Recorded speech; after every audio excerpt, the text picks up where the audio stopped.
కరీంనగర్ గడ్డ మీద ప్రజల ఆశీస్సులతో కాషాయం జెండాను ఈ కార్పొరేషన్ మీద ఎగిరాలనే కళ ఈరోజు నెరవేరింది.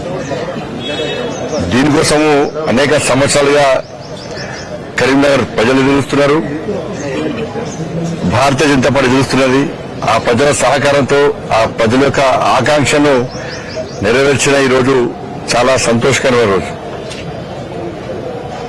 ఇంతకుముందు మీరు చెప్పినట్టు నిన్న పక్క దేశంతో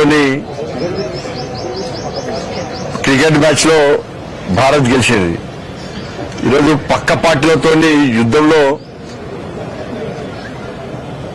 కరీంనగర్ లో ఆడిన కబడ్డీ ఆటలో మేయర్ కప్ను భారతీయ జనతా పార్టీ గెలిచింది.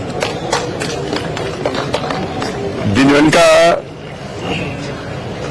అనేక కుట్రలు, ప్రజలకు బయటికి కనిపించని కుట్రలు, కుతంత్రాలు, అవి బయట చెప్పరానివన్నీ కూడా. కానీ ఎన్ని చేసినా కూడా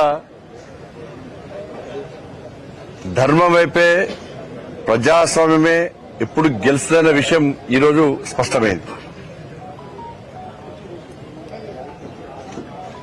ఏదో దారిన భారతీయ జనతా పార్టీని రాకుండా చేయాలని చెప్పి ఈ ప్రజా తీర్పును పక్కకు పెట్టి కుట్రలతో గెలవాలని చెప్పి, అడ్డుకోవాలని చెప్పి వాళ్ళు ప్రయత్నం చేశారు. చాలా మంది ప్రయత్నం చేశారు. అన్ని పార్టీలు ఒకటేనే, Congress party, MIM party, BRS party అందరూ ఒకటే నడిచాడు. అధికారం దుర్వినియోగం, మా చేతిలో అధికారం ఉంది, భారతీయ జనతా పార్టీకి 30 గెలిచినా,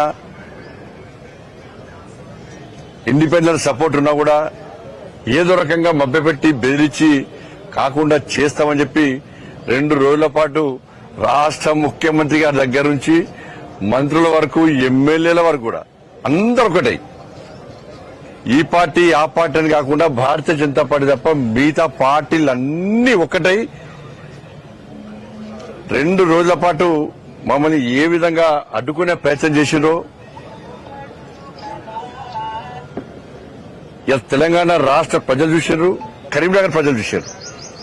కరీంనగర్ ప్రజల చర్చ ఒకటి, రేపు మేము గెలిపించినాం 30 మందిని భారతీయ జనతా పార్టీ అభ్యర్థులను గెలిపిస్తే ఇలా వాళ్లకు మేయర్ పదవి రాకుండా ఈ పార్టీలన్నీ కలిసి అడ్డుకుంటారని చూసి ప్రజలు ఆశ్చర్యపోయారు, విస్మయాన్ని వ్యక్తం చేశారు. గింత కుట్రలా, ఇంత కుతంత్రాలా? కానీ అందరూ ఒకటేరు, కానీ ఏం సాధించకపోయారు. చివరకు సాధించింది భారతీయ జనతా పార్టీ. దానికి కారణం లేదు, కేవలం భారతీయ జనతా పార్టీ బలపడుతుంది. భారతీయ జనతా పార్టీని కరీంనగర్లో రానియద్దు. ఈ కరీంనగర్లో భారతీయ జనతా పార్టీ మేయర్ అయితే రాబోయే రోజుల్లో తెలంగాణ రాష్ట్రంలో భారతీయ జనతా పార్టీ ప్రభుత్వం ఏర్పడడానికి ఒక సెంటర్ కాకపోతుందని చెప్పి ఈ పార్టీలు భయపడ్డాయి. చర్చించారు వాళ్ళందరూ కూడా. కరీంనగర్ లో ప్రభుత్వం ఏర్పడాలన్నా ఇక్కడి నుంచే, ప్రభుత్వం పోవాలన్నా ఇక్కడి నుంచే గతంలో జరిగిన సంఘటనలు గుర్తుంచుకునే భారతీయ జనతా పార్టీ ఇక్కడ విజయం సాధించింది. కాబట్టి నెక్స్ట్ ఇది తెలంగాణ రాష్ట్రంలో భారతీయ జనతా ప్రభుత్వం ఏర్పడక పునాది అవుతుందని చెప్పి భయపడే వీళ్ళందరూ ధైర్యంగా ఎన్నికల్లో అడ్డుకోలేక, ప్రజలు తీర్పు ఇచ్చినప్పుడు కూడా దాన్ని పక్క పెట్టి ఈరోజు అడ్డుకునే ప్రయత్నం చేసినప్పుడు కూడా ఇలా 100% ఇలా భారతీయ జనతా పార్టీ గెలిచింది, ప్రజాస్వామ్యం గెలిచింది. మా మోడీ గారికి మాటిచ్చి వచ్చినాం మేము, సార్ కరీంనగర్ కార్పొరేషన్ లో భారతీయ జనతా పార్టీ గెలిపిస్తాం సార్. మా అమిత్ షా గారికి మాటిచ్చేసినాం, మా నితిన్ నబీన్ గారికి మాటిచ్చి వచ్చినాం. ఎట్టి బస్సులో కరీంనగర్ కార్పొరేషన్ లో గెలిపిస్తాం, గెలిపించి ఇలా భారతీయ జనతా పార్టీ దమ్మెందో చూపడతామని చెప్పి వారికి ఇచ్చిన మాట ప్రకారం అందరం కలిసి, ఏ ఒక్క వ్యక్తి కాదు, ఇలా ఇంతమంది భారతీయ జనతా పార్టీ సైనికులు గెలిచారు. వీళ్ళందరూ కూడా ప్రజల కోసం పనిచేశారు. భారతీయ జనతా పార్టీ విశ్వాసం, నమ్మకంతో ఇలా నిలబడ్డారు. ప్రజలకు ఒక భరోసా కల్పించారు.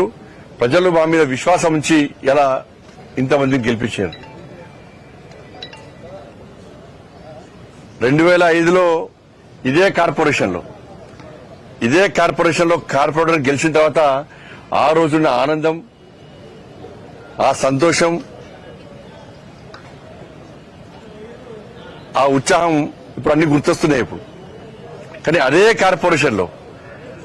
కార్పొరేషన్లో భారతీయ జనతా పార్టీ అభ్యర్థి మేయర్ గా ఇవాళ సాధించడం కూడా అంతకంటే ఎక్కువ సంతోషం, ఆనందాన్ని మాకు కలిగిస్తా ఉన్నది. ఇవాళ తెలంగాణ రాష్ట్రం ఏర్పడిన తర్వాత మొట్టమొదటి మేయర్ ఇవాళ కొలగాని శ్రీనివాస్ గారు, మొట్టమొదటి డిప్యూటీ మేయర్ సునీల్ రావు గారు.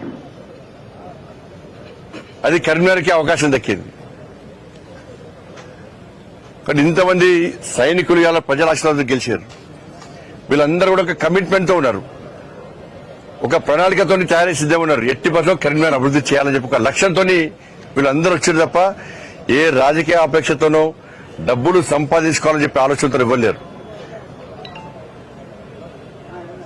ఇలా ఇలాంటి అవినీతికి ఆస్కారం ఇవ్వకుండా,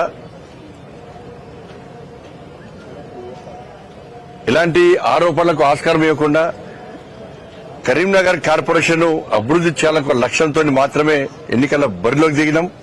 ఇలా ప్రజలు ఆశీర్వదించారు, సక్సెస్ అయినాం. నేను మళ్ళీ చెప్తున్నా, ఈ ఎన్నికల వరకు మాత్రమే రాజకీయాలు.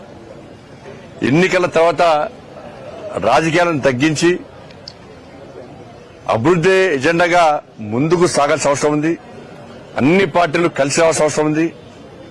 రాష్ట్ర ప్రభుత్వం నిధులు ఇవ్వాల్సిందే, కేంద్రం నుంచి నిధులు మేము తీసుకొని రావాల్సిందే.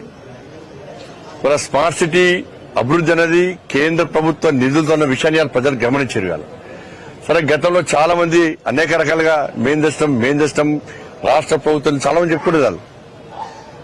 కానీ ప్రజలు లేట్ అయినా కూడా లేటెస్ట్ గా తీర్పిచ్చి పూర్తి మెజార్టీ ఇచ్చి ఇలా మమ్మల్ని గెలిపించారు.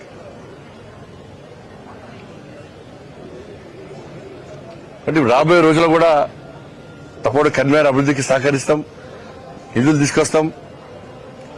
కార్పొరేటర్లు అందరం పోయి, మా గౌరవ కార్పొరేటర్లు మేయర్ గారి నేతృత్వంలో, మా డిప్యూటీ మేయర్ గారి నేతృత్వంలో అందరం పోయి కేంద్ర మంత్రులను కలుస్తాం, రాష్ట్ర ప్రభుత్వాన్ని కలుస్తాం. అందరూ కూడా కలిసి నిధులు ఇవ్వాల్సిన అవసరం ఉంది. ఇది బీజేపీ మేయర్ అని చెప్పి నిర్లక్ష్యం చేస్తే కూడా వదిలిపెట్టే ప్రసక్తి లేదు. అలా ఎంత ఇబ్బంది అనిపిస్తుందంటే, నిన్న వాళ్ళు చేసిన కుట్రలు మామూలు కుట్రలు. ముఖ్యమంత్రి కూడా ఇవ్వాలి జిల్లా టీవీలు చూసినాం, మేము సోషల్ మీడియా చూసినాం. అయిపోయింది, బీజేపీ కణం అయిపోయింది అన్నారు. కాంగ్రెస్ పార్టీ గెలిచింది అన్నారు. బీజేపీ రాదు. కొంతమంది ఖేల్ ఖతం, దుకాన్ బంద్, బీజేపీ ఖతం, రకరకాలుగా ప్రచారం చేశారు. కానీ ఎక్కడ మేము పట్టించుకోలే. మాకు ప్రజాస్వామ్య నమ్మకం ఉంది. మా తల్లి మహాశక్తి, మా తల్లి మీద విశ్వాసం ఉంది.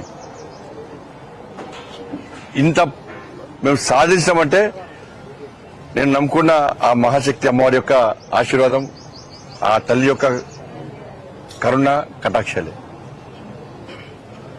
ఇలా వేములవాడ రాజన్న ఆశీర్వాదం గాని, కొండగట్టు అంజన్ ఆశీర్వాదం గాని, పాత బస్తీ భాగ్యలక్ష్మి తల్లి అనుగ్రహం గాని, వాళ్ళని నమ్మినాం. వాళ్ళ ఆశీర్వాదంతో ప్రజల ఓట్లు పొందినాం. ప్రజల ఆశీర్వాదం మాకుంది, మా గౌరవ కార్పొరేటర్లకు అందరికీ ఉంది. ఇంత మెజార్టీగా మేము గెలుస్తాం. కానీ దీన్ని కాంగ్రెస్, బీఆర్ఎస్, ఎంఐఎం పార్టీలు ఎందుకు గుర్తించలేకపోయినాయి? అన్ని పార్టీలు కలవడానికి కారణం ఏదో ఉండాలి. స్పష్టం చేయాల్సిన అవసరం ఉంది. మీరు అందరు కలిసి మీరు సాధించింది ఏంది? బయటికి వచ్చి ఊకోదంపుడు ఉపన్యాసాలు ఇచ్చి ప్రజాస్వామ్యాన్ని కాపాడాలి, రాజ్యాంగాన్ని చేతిలో పట్టుకొని తిరిగే కాంగ్రెస్ పార్టీ పార్లమెంటు వేదిక గాని, బహిరంగ సభల్లో రాజ్యాంగ బుక్కును పట్టుకొని తిరిగే కాంగ్రెస్ పార్టీ 35 మంది అలా మాకు మద్దతిస్తే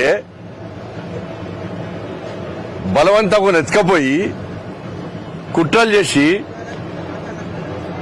ఫామ్ హౌస్ లో వేదికగా, హోటల్లో వేదికగా మీరు అందరు కలిసి కుట్రలు చేయడానికి కారణం మీద ఒక కారణం చెప్పండి. మీరు ఎవరి మీద కోపం మీకు? ఎవరి మీద కోపం మీకు? మీరు గెలిచింది 14 సీట్లు, ఈ బడబాయి చోటబాయి గెలిచింది 3 సీట్లు. బీఆర్ఎస్ పార్టీ గెలిచింది 10 సీట్లు. మీ అన్ని కలిసా 9. మీరు అన్ని కలిసా కూడా ఇలా మ్యాజిక్ ఫిగర్ దాటలేదు. మరి దేన్ని నమ్ముకొని మీరు మమ్మల్ని రాకుండా అడుగునే ప్రయత్నం చేశారు? నిధులు ఇవ్వలేదా? కరీంనగర్ స్మార్ట్ సిటీ కాలేదా? కరీంనగర్ అభివృద్ధి చెందలేదా? ఇంకా చెందాల్సి లేదా? 11 సంవత్సరాలు బీఆర్ఎస్ పార్టీ ఒక పైసా ఇచ్చిందా? 2 సంవత్సరాలు కాంగ్రెస్ పార్టీ ప్రభుత్వం ఒక పైసా ఇచ్చిందా? మీరు హామీలు ఇచ్చిందా? మరి దేనికి అడ్డుకునే ప్రయత్నం చేశారు వాళ్ళు?